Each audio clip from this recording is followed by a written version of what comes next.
한국에서 코로나가 처음 시작될 때 대구 신천지 집단이 굉장한 그 집단에서 2,000명 이상의 엄청난 확진자들이 나왔다는 사실 여러분 기억하시죠?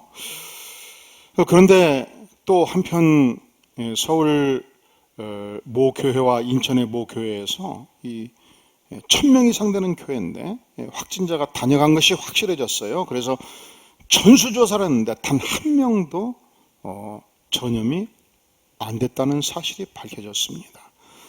이것은 오늘날 정부가 대교회 정책을 세우는 데 있어서 구태여 예배를 폐쇄하도록 하는 것이 정당하지 못하다는 사실을 규명하게 된 결과가 되었고, 또 이번 수도권 확진 상태에 있어서도 예배를 방역만 철저히 하면 예배는 보장하겠다는 것이 정부의 기본 정책인 것으로 바꾸어진 것입니다.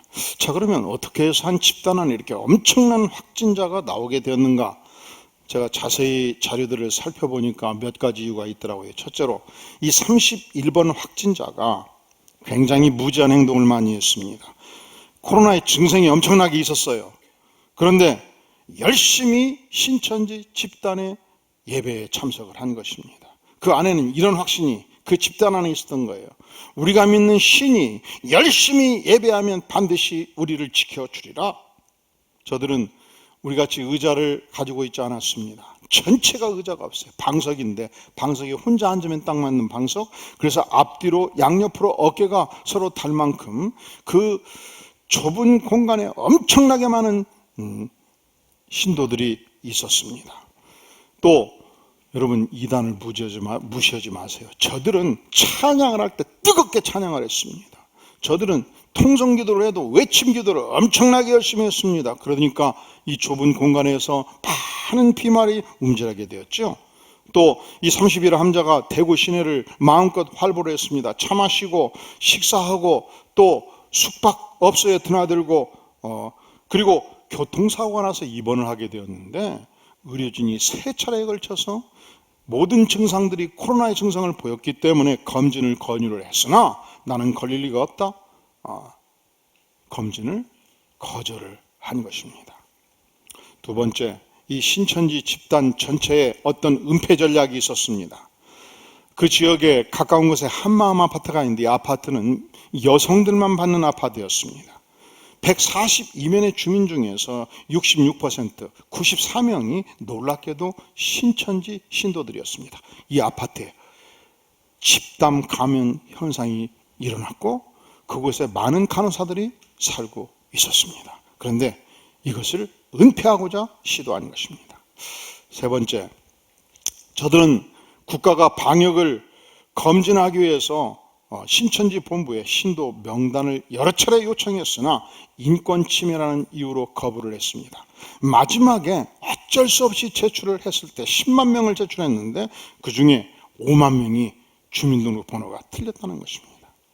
집회 장소 757곳을 누락하고 신고를 했습니다. 자, 신천지 안에 모략의 이론이 있어요. 우리 집단을 보호하기 위해서, 한 사람을 그 집단으로 끌어들이기 위해서, 전도하기 위해서 아무리 거짓말해도 죄가 되지 않는다는 거예요. 모략을 펼쳐도 그것은 그들의 신이 인정해 준다는 거예요. 그 안에 위장정실이 있었습니다. 그 안에 거짓말이 있었고 수많은 속임수가 있었습니다. 그러니까 신천지가 왜 이단인가? 첫째로 이 모략의 이론, 위장 전술 자체가 하나님께서 기뻐하시지 않습니다. 두 번째로 저들은 성경을 자의적으로 해석을 합니다. 사사로이 해석을 합니다. 엉터리로 해석합니다. 그들의 유리열대로 아전인수격으로 해석을 합니다. 결정적으로 신천지가 이단인 것은 교주 이만희 씨가 자칭 메시아입니다. 내가 예수다, 내가 구세주다, 그렇게 주장을 하는 것입니다. 오늘 골로새 말씀은 그 시대의 골로새 교회 안에 이단적 요소가 있다는 것을 밝혀주고 있습니다. 무엇이 이단적인 요소인가? 신앙을 파괴하는 요소가 무엇인가? 첫째로 예수님 외에 인간을 우상화하면 이단적 요소고, 예수님을 머리 삼지 않는 삶의 태도, 예수님 외에 다른 인간을 숭배하거나 예수님을 온전히 교회의 머리로 삼지 않는 삶의 태도가 바로 이단인 것을 고발하고 있습니다. 우리 19절 같이 한번 읽겠어요. 시작. 머리를 붙들지 아니하는지라 온몸이 머리로 말미암아 마디와 힘줄로 공급함을 받고 연합하여 하나님이 자라게 하심으로 자라느니라. 머리가 누구십니까? 여러분, 교회의 머리는 언제든지 예수 그리스도십니다. 우리 인생의 머리가 누구십니까? 우리 인생의 주인이 누구십니까? 언제든지 예수 그리스도십니다. 예수님은 창조주십니다. 태초부터 계셨던 분이십니다. 요한복음 1장 1절에서 태초에 말씀이 계시니라. 말씀이 예수 그리스도십니다. 이 말씀이 하나님과 함께 계셨으니 이 말씀이 곧 하나님이시라. 예수 그리스도는 하나님이십니다. 만물이 그로 말미암아 지은 바 되었으니 지은 것이 하나도 그가 없이는 된 것이 없느니라. 세상 천지 만물이 예수 그리스도에 의해서 창조되었습니다. 예수님이 메시아인 것은 그분이 태초부터 계시니기에, 예수님이 메시아인 것은 그분이 전능하신 하나님이시기에, 예수님이 메시아인 것은 그분이 창조주이시기에, 창조주이신 하나님께서 요한복음 1장 14절 말씀이 육신이 되어 우리 가운데 거하셨다 말씀합니다. 전능하신 하나님께서 인간을 구원하기 위해서 인간의 몸을 입고 육신을 입고 우리 가운데 거하셨습니다. 그래서 본래 아무도 하나님을 본 사람이 없었습니다. 하지만 아버지 품속에 있는 독생하신 예수 그리스도를 만난 자는 하나님을 만나게 되는 것입니다. 베드로, 그가 예수님으로부터 사도로 부름을 받았습니다. 예수님의 말씀을 경청했습니다. 예수님과 함께 전도 활동을 펼쳤습니다. 그 예수님의 삶 전체를 보고 예수님과 함께 식사하고 예수님의 말씀을 듣고 예수님의 교훈을 들으면서 어느 날 예수님으로부터 질문을 받습니다. 너는 나를 누구라느냐? 너희는 너희가 목도한 너희가 만난 나는 과연 누구냐? 그때 베드로가 고백합니다. 주는 그리스도 하나님의 아들이십니다. 예수님은 메시아십니다. 예수님은 구세주십니다. 그렇습니다. 예수님 한 분이 구세주십니다. 예수님이 내 인생의 구세주요, 예수님이 이 교회의 구세주요, 예수님이 세계와 온 우주의 머리가 되십니다. 그런데 예수님께서 살아생전에 제자들에게 말씀하셨습니다. 마태복음 24장 4절에 보면 너희가 사람의 미혹을 받지 않도록 주의하라. 많은 사람이 내 이름으로 와서 이르되 나는 그리스도라 하여 많은 사람을 미혹하리라. 그래서 오늘날도 여기저기서 내가 메시아라, 내가 예수라, 내가 구세라 주장하는 것입니다. 신천지 교주, 이 90세인 교주, 그가 지난주 금요일 날 구속 수감되었습니다. 그가 메시아라고 주장을 해요. 예수라고 주장을 해요. 그리고 그를 따르는 수십만 명의 신도들이 그것을 믿고 따라갑니다. 이단이지요. 죽전에 동아 솔레스테 앞에 가면 하나님의 교회라는 큰 건물이 있습니다. 그 하나님의 교회 교주가 안상홍인데 세상 떴지요. 그가 살아있을 때 자신이 자칭 메시아나 재림 예수라 주장을 했습니다. 통일교 교주 문선명, 그도 자신이 메시아라고 예수라고 주장을 했습니다. 그는 말하기를 예수 그리스도는 2000년 전 십자가의 죽으심으로 실패했다고 말해요. 그런데 내가 예수의 실패를 극복한 완성된 메시아라고 주장을 했습니다. 아니죠. 예수님께서는 하나님이셨습니다. 예수님께서는 우리 인생들의 죄가를 온전히 온몸에 안고 십자가의 죽으심으로 승리하신 것입니다. 죽으심으로 승리하셨고 그가 하나님이셨기 때문에 죽음을 극복하고 죽음을 이기시고 죽음을 뚫고 부활하셔서 믿는 백성에게 영생을 선물로 허락해 주셨습니다. 무엇이 역사적으로 이단인가? 무엇이 우리의 신앙을 파괴하는 요소인가? 예수 그리스도를 메시아로 고백하지 아니할 때, 예수 그리스도를 인생의 머리로 붙들지 아니할 때, 예수 그리스도의 사람을 교주로 섬길 때, 예수 그리스도의 세상을, 물질을 명예를 메시아로 섬길 때, 그때 그것이 신앙의 방해 요소가 되는 것이며 이단적 삶을 살게 되는 것입니다. 무엇이 오늘의 이 시대의 이단인가? 무엇이 우리의 신앙을 파괴하는 요소인가? 두 번째, 율법주의가 있습니다. 우리 다 함께 16절, 17절 같이 읽어볼까요? 시작. 그러므로 먹고 마시는 것과 절기나 초하루나 안식일을 이유로 누구든지 너희를 비판하지 못하게 하라. 이것들은 장래의 그림자이나 몸은 그리스도의 것이니라. 그 시대에 이 골로새 백성들 안에 먹고 마시는 것으로 논쟁을 퍼는 자들이 있었습니다. 절기를 지키라고, 초하루를 지키라고, 안식일을 이렇게 지키라는 문제로 비판하는 세력들이 있었습니다. 구약시대 하나님께서는 이스라엘 백성들에게 엄격한 음식 법규를 주셨습니다. 일체의 돼지고기를 못 먹게 하셨고, 갑각류, 개나 랍스타를 못 먹게 하셨고, 뱀이나 독수리, 이 맹독성 조류들을 먹지 못하게 하셨습니다. 그래서 오늘날도 이 규정을 다 지키려면 갈 수 있는 음식이 몇 개가 안 돼요. 하나님께서는 이스라엘 백성들이 그걸 지키도록 하셨습니다. 하지만 신약시대, 우리 예수님께서는 이 음식으로부터 신약시대에 예수님의 제자들에게, 그리고 오늘의 우리에게, 이방인들로 하여금 자유를 허락해 주셨습니다. 그런데 이 골로새 교회 안에 유대 율법주의자들이 이것을 강하게 주장하였습니다. 유월절, 맥주절, 초막절, 각종 절기들을 지킬 것을 요청했습니다. 유월절이 무엇입니까? 이스라엘 백성들이 무려 430년 동안 애굽에서 노예 생활을 하고 있었습니다. 하나님께서는 하나님의 백성들이 온전한 자유를 누리도록 원하셨습니다. 모세를 이렇게 세우셨습니다. 그리고 노예 생활을 청산하도록 인도해 주신 것입니다.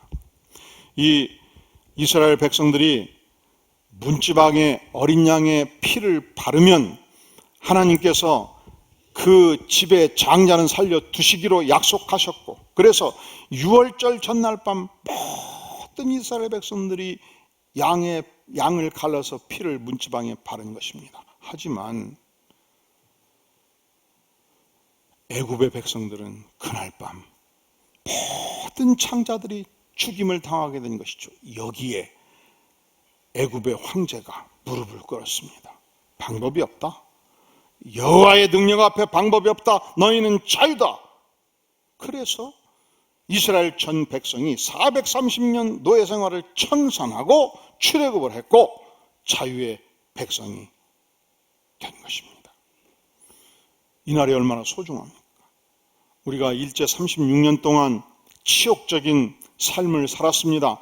1945년도 8월 15일 자유의 기쁨을 누렸습니다. 그래서 그날 이후로 지금까지 우리는 8월 15일이 되면 천국에서 태극기를 걸고 그리고 자유의 그날을 기리지 않습니까? 하나님께서 이스라엘 백성들이 그 절기를 지키라고 했어요. 근데 어떻게 지키라고 했냐? 6월절 다음 날 무교절 일주일 동안에 일체의 먹기 좋은 음식, 그 당시에 주식은 유교병, 누룩으로 만든 빵이 주식이었는데 그것을 먹지 못하게 하셨고 무교병, 누룩 없는 빵을 먹도록 하셨습니다. 그것을 7일 동안 지키면서 하나님께서 이 백성이 주신 위대한 자유의 그날을 기뻐하라고 말씀해 주셨고, 그리고 신약시대 골로새 성도들에게도 유대 율법주의자들이 이 절기를 지킬 것을 계속 강조했다는 것입니다. 또한 출애굽기 20장 8절에 보면 안식일을 기억하여 거룩하게 지키라. 엿새 동안은 힘써대 모든 일을 행할 것이나 일곱째 날은 내 하나님의 안식일인즉 너나 내 아들이나 내 딸이나 내 남종이나 내 여종이나 내 가축이나 내 문 안에 머무는 객이라도 아무 일도 하지 마라. 따라해 볼까요? 아무 일도 하지 마라. 근데 이것이 이 유대 사회에서 계속 굉장한 규정을 만들어가는 율법이 된 거예요. 예를 들어서 수해가 났습니다. 그래서 우리 집에 있는 소 10마리가 떠내려갔습니다. 호숫가에 빠져버린 것입니다. 그냥 놔두면 오늘 안식일인데 내일 아침이 나오면 다 죽을 것 같아요. 한 마리에 500만 원이에요. 10마리 그러면 얼마예요? 어떡합니까? 그래서 동네 청년들 10명 불러다가 소를 끄집어내려고 해봤더니 이게 아무 일도 하지 마라 율법에 걸린단 말이죠. 그러면 쉽게 포기가 돼요? 쉽게 포기가 되냐고? 안 되지요. 그래서 랍비를 찾아가서 어떻게 하면 되겠습니까? 했더니 랍비가 규정집을 열고 찾다가 방법이 있습니다. 청년들 10명이 들어가 소를 밀어내면 일이 되니까 밧줄로 묶어가지고 소를 보지 말고 어깨에 묶어서 산을 향해서 그냥 걸어가 버리면 됩니다. 그러면 일이 안 됩니다. 여러분 중에서 이스라엘을 여행하신 분들이 있습니까? 성지순례 가면요, 텔아비브나 예루살렘에 아주 신앙 좋은, 유대교 신앙 좋은 정통 랍비, 정통 유대교 신자들이 경영하는 호텔들이 있어요. 30층이 있어요. 그런데 안식일이 되면은 엘리베이터를 누르면 안 먹습니다. 그러면은 30층 호텔로 객실을 잡아두면 어떻게 해야 돼요? 엘리베이터를 누르면 안 먹어요. 어떻게 해야 되냐고? 운동해보라, 그냥 30층 걸어서. 그럴 필요가 없어요. 아마 랍비가 규정을 만들어 준 것 같아요. 사람이 누르면 일을 시키는 것이다. 그런 거로 누르면 먹지 않도록 해라. 워커블 하지 않도록 해줘라. 그 대신 자동으로 1층, 3층, 5층 24시간 돌려버려라. 그렇게 돼 있어요. 이렇게 이 율법을 지키기 위해서 부진장에 노력을 해요. 우리 예수님께서 안식일이 되었습니다.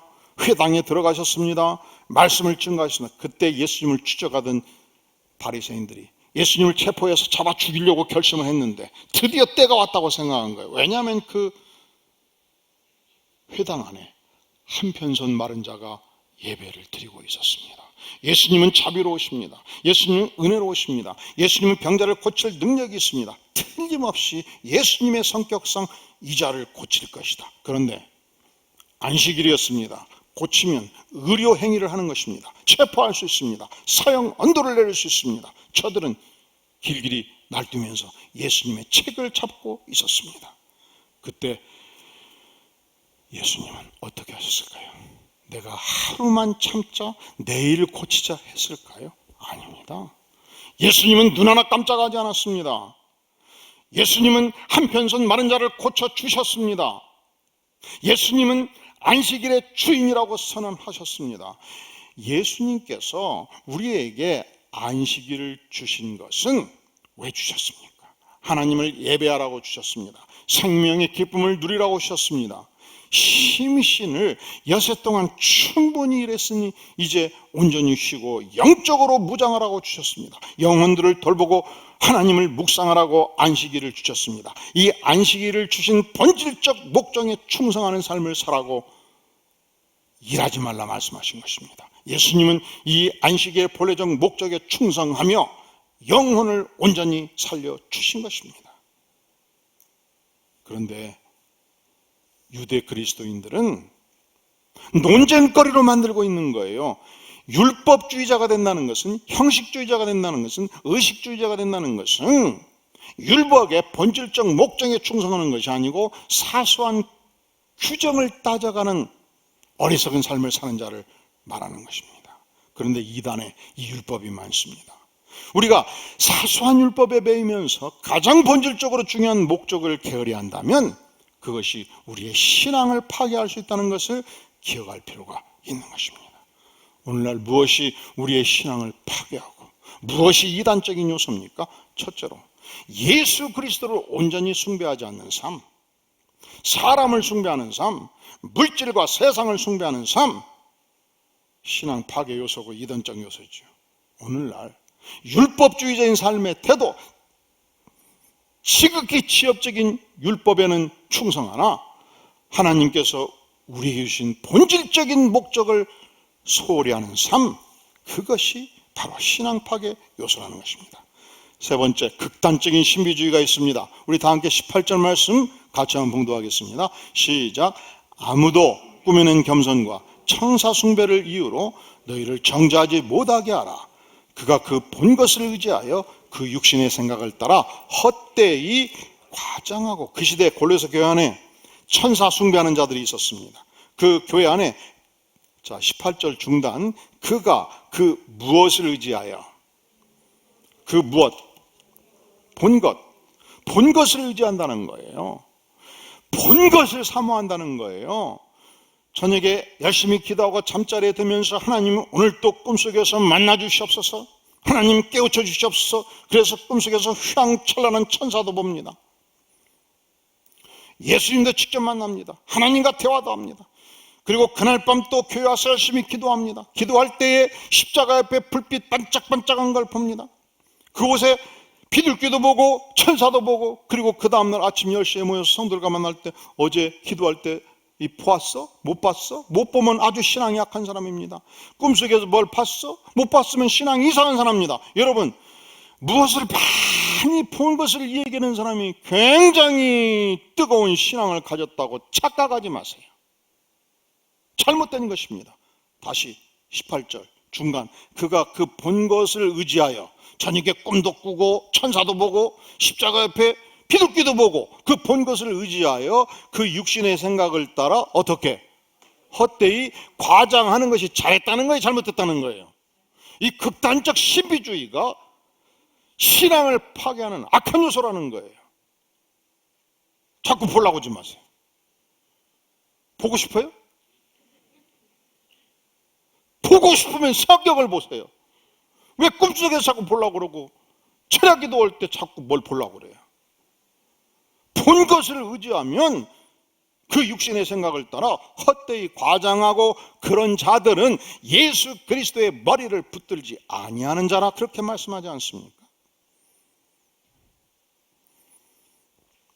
제가 신학교 다닐 때도 그런 친구들이 있었어요. 밤만 되면 삼각산 가서 그렇게 열심히 기도. 여러분, 기도 열심히 하는 건 중요해요. 그 기도 자체가 잘못됐다는 거 아니에요. 그런데 피몽사몽간에 뭘 자꾸 봐요. 그리고 그 다음 아침에 쉬는 시간마다 학교에서 그 본 것을 얘기해요. 그리고 푹 주무셔요. 그리고 저녁에 또 가셔요. 근데 지금도 목회를 그렇게 해요. 그 잘못 본 거예요. 그거 보아서 뭐 할 겁니까? 그렇게 보고 싶으면 저한테 오세요. 제가 그림책 보여드릴 테니까.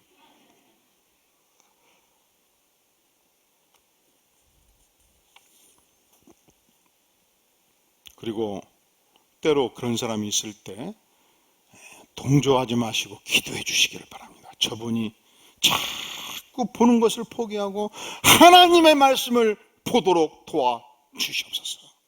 그리고 혐오되지 마세요. 그렇게 저분은 천사도 보고 예수님도 만나고 그러니까 참 신앙이 좋다, 영성이 뜨겁다, 아니에요. 성경이 아니라면 아닌 것입니다. 잘못된 신앙이고, 그러다가 이단에 빠지는 것입니다. 대부분 이단에 들어가는 그 길목 안에 극단적 신비주의자들이 있어요. 네 번째, 우리의 신앙을 파괴하는 요소, 이단적 요소가 무엇인가? 잘못된 금욕주의자가 돼서는 안 된다는 것입니다. 자, 21절에 23절 천천히 한번 같이 읽어보겠어요. 시작. 곧 붙잡지도 말고 맛보지도 말고 만지지도 말라는 것이니 이 모든 것은 한때 쓰이고는 없어지리라. 사람의 명령과 가르침을 따르느냐? 이런 것들은 자의적 숭배와 겸손과 몸을 괴롭게 하는 데는 지혜 있는 모양이나 오직 육체에 따르는 것을 금하는 데는 조금도 유익이 없느니라. 아멘. 우리가 영성이 저조할 때, 우리가 심령이 컬컬할 때, 우리 안에 죄성이 있을 때, 우리가 하루 이틀 금식하며 하나님께 나아가 기도하는 것은 소중한 일입니다. 우리가 3박 4일 기도원에 들어가서 하나님과 온전히 대면하며 기도하는 삶 자체는 굉장히 소중한 것입니다. 그런데 필요 이상으로 예수님이 40일 금식했으니 나는 41일 금식을 3차례 한 위대한 사람입니다. 문제가 있는 거예요. 왜 문제가 있냐? 23절, 이런 것들은 자의적 숭배와 겸손과 몸을 괴롭게 하는 데는 지혜 있는 모양이라. 몸을 괴롭히는 데는 유익이 있다는 거예요. 그러나 오직 육체에 따르는 것을 금하는 데는 조금도 유익이 없느니라. 그것 자체가 자랑거리가 된다거나 그것이 일상적인 삶으로 바꾸어지는 것은 결코 바람직하지 못하다 말씀하는 것입니다. 초대교회 수도원 설립자였던 앤톤은 평생 동안 고행하는 삶을 통해서 그 고통을 온몸으로 경험하는 삶을 통해서 하나님을 체험하기를 원했습니다. 그래서 무려 30년 동안 단 한 번도 속옷을 갈아입지 않고 단 한 번도 발을 씻지를 않았대요. 가지고 세상 떴을 때 발밑에 두께가 3cm가 때가 꼈대요. 그것을 하나님이 그렇게 기뻐하시지 않는다는 거예요. 포기하세요. 초대교회 유명한 수도사 중에 시몬 수도사가 있습니다. 그 생애 마지막 36년 동안 15m 기둥 위에서 움막을 짓고 평생을 살았어요. 그는 이렇게 생각한 것입니다. 내가 진정한 영성을 갖기 위해서는 세상과 분리되어야 되겠다. 하나님과 어떻게든지 가까이 살아야 되겠다. 그래서 세상과 분리되는 것은 결국에 공중부양을 하는 것이다. 그렇게 평생 36년을 살았어요. 그래서 우리 신학계에서는 그의 이 별칭이 기둥성자 시므온 그래요. 기둥성자 시므온. 과거 우리나라의 양도천 목사라고 있습니다. 이분은 하나님과 가까이 살기 위해서 자신의 생식기를 자르고 계룡산에 들어가서 평생 수도에 정진을 했습니다. 그런데 마지막에 이상이 진 거예요. 그래서 이단의 교주가 되었습니다. 대부분의 이단의 교주들이 이 극단적 신비주의 상태에서 이단으로 빠져갑니다. 우리가 일시적으로 금식기도 할 수 있어요. 또 우리가 이 세속적인 욕망 때문에 내가 하나님을 멀리했다면 우리가 일정 기간 기도에 몰두할 수 있습니다. 그러나 극단적인 금욕주의, 극단적인 신비주의는 하나님께서 결코 기뻐하지 않는다는 것입니다. 이 골로새 교회, 초대교회에 우리는 초대교회로 돌아가자고 외치지만 모든 초대교회가 정상적인 교회고 복된 교회고 이상적인 교회는 아니에요. 이 초대교회 골로새 교회 안에 이단적인 요소가 있었어요. 신앙의 파괴적인 요소가 있어요. 그래서 바울 사도가 강력하게 경고하는 것입니다. 첫째로 무엇을 경고합니까? 언제든지 예수님을 머리로 붙들라는 것입니다. 인간을 머리로 붙들지 말라는 것입니다. 세상을 머리로 붙들지 말라는 것입니다. 두 번째, 하나님이 주신 말씀의 본래적인 진정한 뜻에 순종하는 것이지 작은 사소한 율법을 붙들고 율법주의자가 되지 말라는 것입니다. 극단적인 신비주의자가 되지 말라는 것입니다. 쓸데없이 극단적으로 금욕하지 말라는 것입니다. 그렇다면 오늘날 우리가 이러한 신앙 파괴 요소를 극복하고 건강한 신앙 생활을 어떻게 해야 되겠습니까? 우리 기독교가 초기 AD 90년에서 150년 될 때까지 이 시대를 속사도 시대라고 그래요. 예수님의 제자들 그 다음 시대. 그 다음 시대의 교회 지도자들을 교부라고 표현합니다. 그래서 그 시대를 교부시대, 속사도 시대라고 말합니다. 그런데 당시 교부들은 성도들을 주로 세 가지 영역에서 집중적으로 훈련을 했습니다. 첫째로 철저하게 성경 말씀 훈련을 했습니다. 말씀을 깨닫고 말씀으로 은혜를 받고 말씀에 순종하도록 도움으로 그 시대 형식주의와 율법주의를 극복하도록 도왔습니다. 두 번째, 저들은 그 시대 철저하게 생활 훈련을, 생활 실천 훈련을 했던 것입니다. 그리하므로 극단적 신비주의를 극복하도록 도왔습니다. 이번에 이 용인 보정동에서 현재까지 108명의 확진자를 냈던 우리 제일교회, 저는 교회 이름에 우리 교회라고 붙이는 것에 대해서 굉장히 마음에 거부감이 있어요. 왜냐하면 우리 교회 성도들하고 대하면 막 헷갈려. 우리 교회는 기둥이 5개 있거든요. 아니 없어요. 그래요. 지금 기둥 몇 개예요? 눈에 보이는 게 5개 맞지요. 근데 상대방은 없어요. 그래야. 아니, 왜 우리 교회라고 이름을 지어서 자꾸 헷갈리게 만드냐고. 두 번째, 저는 꼭 광주 제일교회, 광교 제일교회, 제일교회라고 쓴 것에 약간의 거부감이 있어요. 아니, 다 교회는 서로 존중하고 똑같이 해줘야지 왜 우리가 제일이 돼야 되냐고. 이 두 가지 이름을 같이 가지고 있는 교회, 우리 제일교회에서 108명의 확진자가 나온 거예요. 그냥 목요일 밤 11시부터 3시 반까지 매주 철학 기도를 하는데, 이 교회가 보니까 자세히 살펴보니까 2초석 2단계열이라. 그냥 마치 클럽의 디스코장 같이 그냥 막 생음악을 막 비트 음악을 막 그냥 세게 때려놓고 막 춤추면서 막 밀착 접촉하면서 막 안수기도 하면서 막 극단적 신비를 체험하기를 원하는 거예요. 목요일 밤만 되면 크게 한다고 하면 못 베기는 거예요. 우리가 주님을 만나러 가야지. 그러다 보니까 엄청난 밀착 접촉이 코로나 시대에 일어나지 않겠어요? 이 교회들이 좀 정신을 좀 차려야 되겠어요. 이런 시대는 집에서 기도하고 집에서 말씀 부는 훈련을 하면 안 됩니까? 이 중대본이 중대재난본부 안전대책본부가 지침을 주면 좀 열심히 따라가면 안 되겠습니까? 교회가 예배는 드리되 철저하게 방역을 하면 되지 않겠습니까?